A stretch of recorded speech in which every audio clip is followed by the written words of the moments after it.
मैत्रिणींनो, आजचा व्हिडिओ थोडासा मोठा आहे, पण व्हिडिओ शेवटपर्यंत बघा। कचोरी छान बनवायची असेल तर व्हिडिओ शेवटपर्यंत नक्की बघा। नमस्कार मैत्रिणींनो, आज आपण आपल्या रेशमाज रेसिपीमध्ये चटपटीत असा पदार्थ बनवणार आहोत। आपण आपला चॅनल चालू केल्यापासून आणखीन अशी एकही रेसिपी आपण पोस्ट केली नव्हती। मग आज आपण तशीच एक चटपटीत रेसिपी बघणार आहोत। आज आपण कचोरी बनवणार आहोत, सोलाण्याची म्हणजे ओल्या हरभऱ्याची टिकाऊ कचोरी आजच्या रेसिपीमध्ये बघणार आहोत। तर ह्या रेसिपीमध्ये 2 स्टेप असणार आहेत। त्यामध्ये अगोदर आपण पारीचं पीठ कसं मळून घ्यायचं ते बघणार आहोत, आणि दुसऱ्या स्टेपमध्ये कचोरीचं जे सारण असतं ते कसं बनवायचं ते बघणार आहोत। ह्या कचोऱ्या खूप छान होतात आणि 7 ते 8 दिवस सहज टिकतात। तुमची मुलं बाहेर राहत असतील तरी देखील तुम्ही त्यांना ह्या कचोऱ्या देऊ शकतात, कारण त्या 7 ते 8 दिवस अजिबात खराब वगैरे होत नाहीत। तर चला आपण पारीसाठी लागणारं साहित्य बघूया। इथे मी 1.5 वाटी रवा घेतलेला आहे। आपण कचोरी मैद्याची बनवणार आहोत, कारण आपण जास्तीत जास्त पौष्टिक पदार्थ आणि मैदा फ्री अशा रेसिपी दाखवण्याचा प्रयत्न करतो। इथं मी 1.5 वाटी रवा घेतलेला आहे, 0 साईजचा रवा घ्यायचा आहे तुम्ही, आणि अर्धी वाटी गव्हाचं पीठ घेतलंय। हे पीठ देखील तुम्ही एकदम 0 साईजच्या चाळणीने चाळून घ्यायचं गव्हाचं पीठ। ही खूप महत्त्वाची गोष्ट आहे, कारण हे पीठ तुम्ही मोठ्या साईजच्या चाळणीने नाही चाळायचंय, 0 साईजच्या, त्याला सुजीची चाळण देखील आपण म्हणतो। आणि हा मी ओवा घेतलेला आहे 1 चमचा, आणि त्याच्यामध्ये मोहन घालण्यासाठी 2 चमचे तूप घेतलेले आहे आणि मीठ। आता आपण हे पीठ मळून घेऊया। अगोदर हा रवा घ्यायचा। हा रवा मी चाळून स्वच्छ करून घेतलेला आहे। हा 1.5 वाटी रवा आहे 0 साईजचा, आणि हे अर्धी वाटी गव्हाचं पीठ आहे।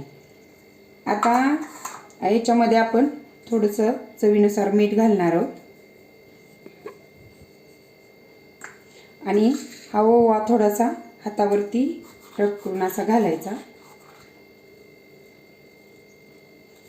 आणि ह्याच्यामध्ये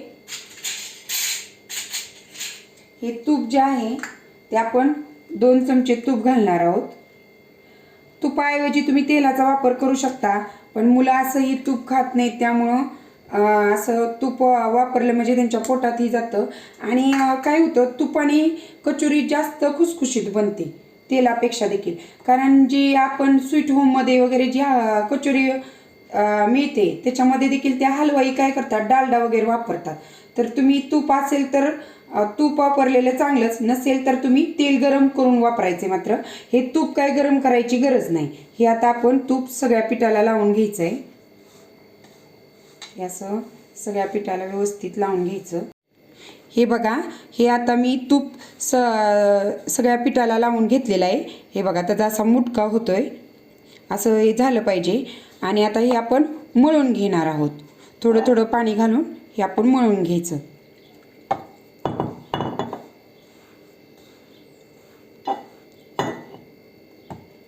एकदम जास्त पाणी घालायचं नाही, थोडं थोडं पाणी घालून आपण मळून घेणार आहोत। हे आता आपलं पीठ मळून झालेलं आहे। पीठ मळून झाल्यानंतर काय करायचं, एक गोष्ट लक्षात ठेवायची, ह्याच्यामध्ये आपण रव्याचं प्रमाण जास्त आहे आणि गव्हाच्या पिठाचं कमी आहे। तर असं पीठ मळून झाल्यानंतर रव्याला कसं जास्त पाणी लागतं, त्यामुळे थोडंसं पाणी घ्यायचं आणि त्या पिठाला असं पिठावरती टाकून ठेवायचं। आणि हे पीठ जास्त घट्ट पण नाही मळायचं आणि जास्त सैल पण नाही, मीडियम मळायचं, आणि असंच 2 तास पीठ भिजत ठेवायचं। जर तुम्हाला आयत्या वेळी बनवायचे असतील तर तुम्ही निम्मा मैदा आणि निम्मा गव्हाच्या पिठाचं देखील हे पीठ म्हणजे तुम्हाला कधी घाई असेल तर तेव्हा देखील तुम्ही निम्मा गव्हाचं पीठ आणि निम्मा मैदा वापरून देखील पीठ मळू शकता। आणि शक्यतो तर जेव्हा आपल्याला कचोरी बनवायची असते तेव्हा तुम्ही सगळ्यात अगोदर हे काम करून ठेवा, रवा मळून ठेवा, म्हणजे सारण वगैरे बनवतो आरामशीर रवा भिजतो। आणि नसेल तुम्हाला घाई असेल तर तुम्ही निम्मा गव्हाचं पीठ आणि निम्मा मैदा मी सांगितल्याप्रमाणे तसं देखील मळू शकता। आता आपण कचोरीसाठी जे सारण बनवायचं आहे त्याचं साहित्य बघणार आहोत। इथे मी 4 वाटी सोलाणे म्हणजे हिरवे हरभरे घेतलेले आहेत। हे सोलाने तुम्ही जास्त कवळे घ्यायचे नाहीत, असे परिपक्व झालेले घ्यायचे. हे मी 4 वाटी घेतलेले आहेत. आता ह्याच्यासाठी लागणार आपण पुढचं मसाल्याचं साहित्य बघणार आहोत. इथे मी 3 चमचे बडीशेप घेतलेली आहे, 2 चमचे धने घेतलेले आहेत, 10 ते 12 लवंग घेतलेले आहेत आणि हे अर्धा चमचा मिरं घेतलेला आहे, 2 चमचा जिरं घेतलेलं आहे. ह्याचा आपण अगोदर मसाला बनवून घेणार आहोत. आणि पावडरमध्ये ही मी 2 चमचा आमचूर पावडर घेतलेली आहे, त्याच्यामध्ये आपण थोडासा हिंग घालणार आहोत, हळद, गरम मसाला, थोडंसं तेल, पिठी साखर आणि कसुरी मेथी आणि मीठ आणि काळा मसाला. हा काळा मसाला तुम्ही तिखट खात असला तरच वापरायचे, नसेल खात तर नाही वापरला तरी चालेल. आमच्यात तिखट आवडतं त्यामुळे मी हे काळं तिखट घेतलेलं आहे. जर लहान मुलांसाठी तुम्हाला करायचं असेल तर काळं तिखट घालू नका, कारण जो आपण अगोदर मसाला बनवणार आहे त्याने थोडंसं तिखट लागतंच आणि ह्याच्यामुळे मग थोडंसं जास्त ते तिखट बनतं काळा मसाला घातल्यानंतर. त्यामुळे तुम्ही तिखट खात असाल तरच काळा मसाला टाका, नाहीतर नाही टाकला तरी चालेल. आता आपण अगोदर काय करणार आहोत, जे खडे मसाले आहेत ते आपण थोडेसे भाजून घेणार आहोत. त्यामध्ये आपण बडीशेप, धने, हे जिरं, हे लवंग आणि हे मिरे असं आपण ह्याचा भाजलेला वास येईपर्यंत आपण हे भाजून घेणार आहोत. तेल घालायचं नाही आहे ह्याच्यामध्ये. ह्या मसाल्यांचा आता छान असा वास सुटलेला आहे भाजलेला. आता हे आपण काढून घेऊया आणि थंड झाल्यानंतर आपण मिक्सरमध्ये हा मसाला वाटून घेणार आहोत. हे जे आपण खडे मसाले भाजले होते त्याची अशी भरट करून घ्यायची, त्याची पावडर करायची नाही, ते जास्त बारीक नाही वाटायचं. हे बघा अशी भरट करून घ्यायची त्याची. हा आता आपला कचोरीसाठी मसाला तयार झालेला आहे. आता आपण कचोरीच्या सारण बनवायला घेऊया. अगोदर आपण कढईमध्ये किंवा पॅनमध्ये हे जे सोलाने आहेत हे आपण थोडेसे भाजून घेणार आहोत.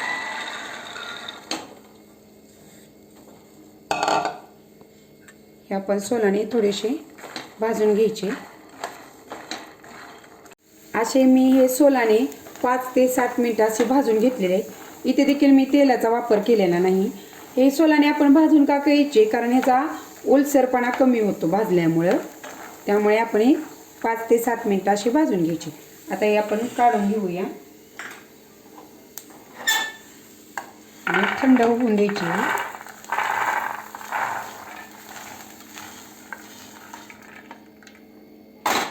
तुम्हाला हे जे एका वाटी सोलाण्याचं जर सारण बनवायचं असेल तर तुम्ही मसाल्याचं प्रमाण देखील त्या प्रमाणात घ्या, म्हणजे कमी घ्या. आता हे थंड होऊन द्यायचं आणि नंतर हे देखील आपण मिक्सरमधून काढणार आहोत.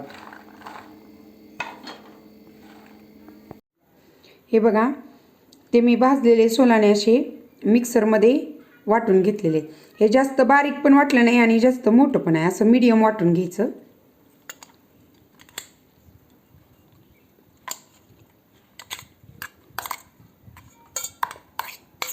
आता आपण याचं सारण बनवणार आहोत. या पॅनमध्ये काय करायचं,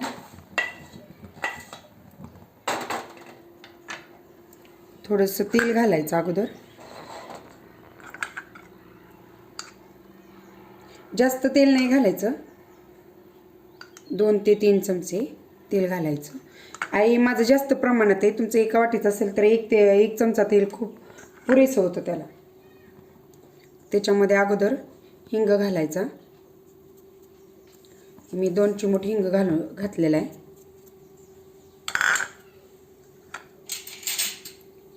थोडीशी हळद घालायची. मी ते 1/2 चमचा हळद घातली आहे. आणि नंतर त्याच्यामध्ये हे आपण जे वाटून घेतलेलं आहे सोलाण्याची भरड ती घालायची.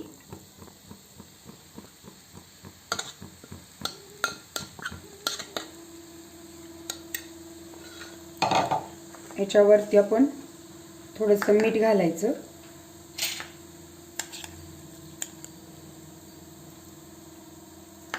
अगोदर थोडंसंच मीठ घाला आणि असं व्यवस्थित परतून घ्यायचं.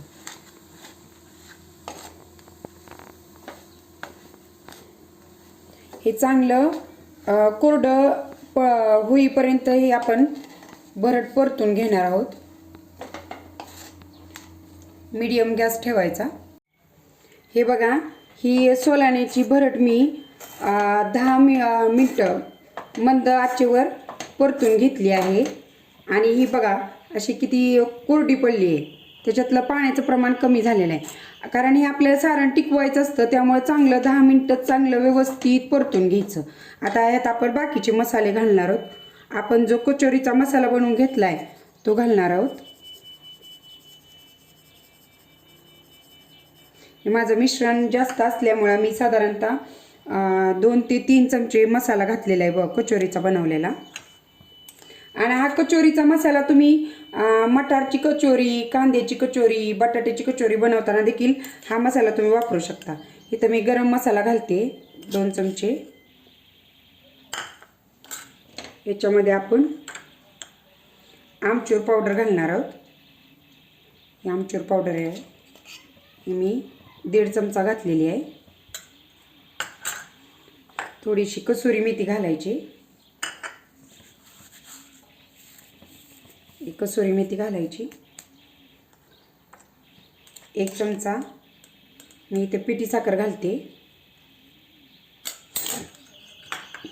आणि जेव्हा मी साहित्य सांगितलं त्यावेळेस माझ्याकडनं सॉरी बरं का, चुकून राहिलं की आपण ह्या सारणामध्येच आपण 2 चिमट सोडा घालणार आहोत. तुमचं सारण कमी असेल तर 1 चिमट सोडा घाला. सोड्याने काय होतं, कचोरी आतून फुगायला मदत होते. त्यामुळं सोडा घालायचा आणि मीठ घालायचं चवीनुसार. अगोदर पण आपण थोडंसं मीठ घातलं होतं, आताही थोडं मीठ घालायचं चवीनुसार आणि व्यवस्थित परतून घ्यायचं. आता यात काळा मसाला कसा घालायचा, तिखट करायचं असलं हे सारण तर मी नंतर सांगते तुम्हाला. अगोदर हे आपण भरड या मसाल्यामध्ये व्यवस्थित परतून घ्यायची. हे बघा, हे सगळं मसाला घातल्यानंतर आपण हे सारण असं परतून घेतलंय. आता मी तुम्हाला सांगते की काळा मसाला कसा घालायचा. काळा मसाला डायरेक्ट ह्याच्यामध्ये नाही घालायचा. काय करायचं, थोडंसं तेल एका दुसऱ्या कुठल्याही भांड्यात मी इथं फोडणी पात्र घेतलंय, त्याच्यामध्ये तेल घालायचं 1 चमचा. माझं सारण जास्त असल्यामुळे मी 2 चमचे तेल घालते. आणि त्या तेलामध्ये तुम्हाला किती तिखट पाहिजे त्यानुसार हा काळा मसाला घालायचा. हे मी 1.5 चमचे घातलेला आहे. आणि तो असं कमी गॅसवर थोडासा तेलामध्ये परतून घ्यायचा. असं तेलात व्यवस्थित मिक्स करायचा. अगदी अर्धा मिनिट वगैरे परतून घ्यायचं. आणि नंतर आपण ह्या मिश्रणामध्ये तो टाकायचा. काय होतं, जर तुम्ही असं डायरेक्ट काळा मसाला ह्यात घातला ना, त्या काळा मसाल्याची वेगळीच अशी चव लागते. त्यामुळे आपण तेलात व्यवस्थित परतून घ्यायचा आणि मग ह्याच्यावरती घालायचा आणि ह्या मिश्रणामध्ये व्यवस्थित मिक्स करून घ्यायचा हा काळा मसाला. ह्याच्यामध्ये आता हे काळा मसाला व्यवस्थित मिक्स झाला आहे आणि आपलं कचोरीचं सारण तयार झालेलं आहे. आता हे आपण गॅस बंद करायचा आणि सारण थंड करायला ठेवायचं. तुम्ही बघा, सारण एकदम कोरडं पडलेलं आहे. हे सारण असं झालं पाहिजे तुमचं. ओलसर सारण राहिलं तर कचोऱ्या पटकन खराब होतात. त्यामुळं हे असं व्यवस्थित तुमचं सारण कोरडं झालं पाहिजे. आता आपण हे सारण थंड होते तोपर्यंत आपलं पीठ भिजलंय का बघूया आणि त्याचे गोळे बनवून घेऊया. हे आपण पीठ भिजायला ठेवलं होतं. हे बघा, रव्याने सगळं आपण जे वर पाणी ठेवलं होतं ते सगळं पाणी ओसून घेतलं आहे रव्याने. आता हे पीठ हे बघा किती छान भिजलं आहे. आणि हे नंतर देखील असं व्यवस्थित मळून घ्यायचं. हे आता पीठ आपलं व्यवस्थित भिजलेलं आहे. ह्याचे आपण एक समान गोळे करून घेऊया.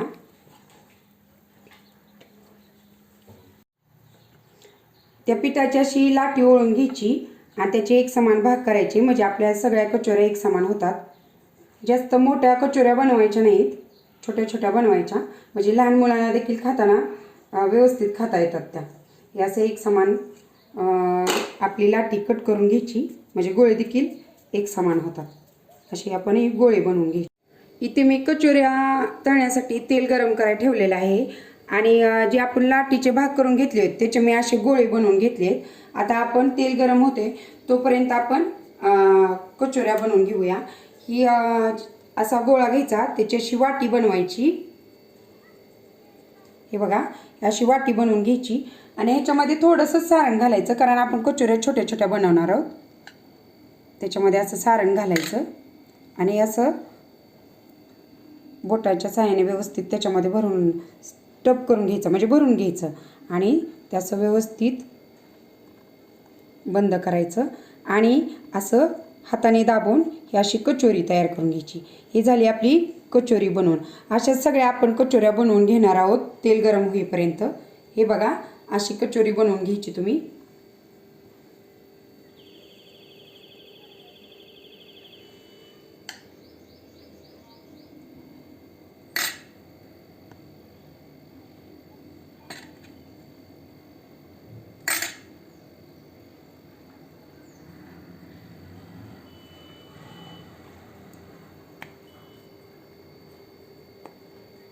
अशी वाटी करून त्याच्यामध्ये सारण भरायचं आणि असं आणि व्यवस्थित बंद करायचं, म्हणजे तळताना कचोरी फुटत नाही. आणि हे काय बेलण्याने वगैरे तुम्ही लाटायचं नाही आहे, हे हातानेच असं दाबून कचोरी बनवून घ्यायची. हे बघा, मी कसं हाताने दाबून बनवते, अशी कचोरी बनवून घ्यायची आहे तुम्ही. ह्या आपल्या कचोऱ्या बनवून झालेल्या आहेत. आणि ह्याच्यासाठी तेल जास्त कडक गरम करायचं नाही. ह्याच्यासाठी हे तेल आपण जास्त गरम करायचं नाही, कारण कचोऱ्या जेवढ्या आपण मंद गॅसवर तळेल तेवढ्या त्या जास्त खुसखुशीत बनतात. आपल्या कचोऱ्या बनवून झालेत आणि हे कचोऱ्यांसाठी तेल पण गरम झालेलं आहे. हे तेल खूप जास्त पण गरम करायचं नाही. आणि काय करायचं, गॅसची फ्लेम कमी करायची तेल तापल्यानंतर आणि त्यात ह्या कचोऱ्या सोडायच्या. आता आपल्याला गॅसची फ्लेम कमीच ठेवायची.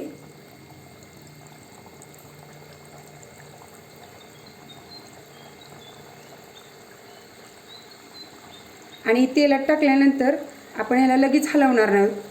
त्या जशी वाफ लागेल तसं ती कचोरी फुलून वरती येते. हे बघा, कचोरी फुलून वरती यायला लागल्या. हलवायची घाई करायची नाही आणि गॅसची फ्लेम आपण एकदम कमी ठेवलेली आहे. त्या फुलून अशा वरती आल्यानंतरच आपण असं हलवणार आहोत. हे बघा, सगळ्या कचोऱ्या फुलून वरती आलेल्या आहेत.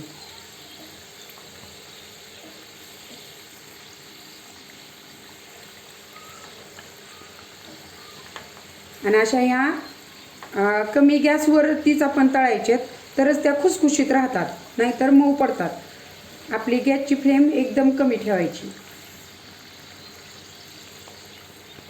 ह्या अशा या आपण कचोऱ्या मंद आचेवर 10 मिनिटं तळून घेतलेत, त्यामुळे हे बघा किती खुसखुशीत झालेत ह्या. आणि अशा काढून घ्यायच्या. तुम्हाला जर मंद गॅसवर नसतील तळायच्या तर काय करायचं, अगोदर एकदा थोड्याशा फ्राय करून घ्यायच्या, थोड्या थंड होऊन द्यायच्या आणि पुन्हा एकदा मध्यम गॅसवर फ्राय करायच्या जर तुम्हाला वेळ नसेल तर. हे बघा, ह्या अशा आपल्या कचोऱ्या व्यवस्थित बनवून झालेल्या आहेत आणि हे बघा आतून पण किती छान भाजलेले आहेत. आता ह्याच्यामध्ये आपण चिंचेची चटणी वगैरे भरूया. अशा हे कचोऱ्या फोडून घ्यायच्या. अशी ही कचोरी फोडून घ्यायची, त्याच्यामध्ये ही चिंचेची चटणी घालायची.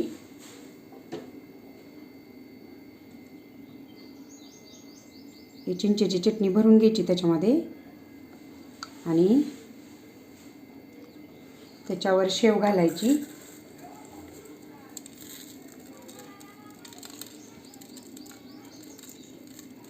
शेव घालून घ्यायची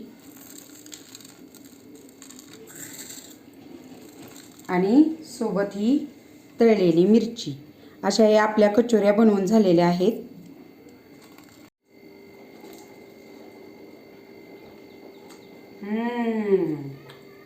मस्त झाली आहे. अशा ह्या आपल्या सोलाण्याच्या खुसखुशीत कचोऱ्या बनवून झालेल्या आहेत. आता मुलांना सुट्टी वगैरे लागते, उन्हाळा सुट्टी, त्यावेळेस मुलांना मधल्या वेळेत वगैरे तुम्ही हे बनवून देऊ शकता. ह्याचं सारण फ्रीजमध्ये 10 ते 12 दिवस सहज टिकतं आणि केलेल्या कचोऱ्या देखील 5-7 दिवस खराब होत नाही. तर तुम्हाला माझी कचोरीची रेसिपी कशी वाटली ती मला कमेंटमध्ये नक्की कळवा आणि रेसिपी आवडली तर माझ्या चॅनेलला सबस्क्राईब, लाईक आणि शेअर करायला विसरू नका. धन्यवाद.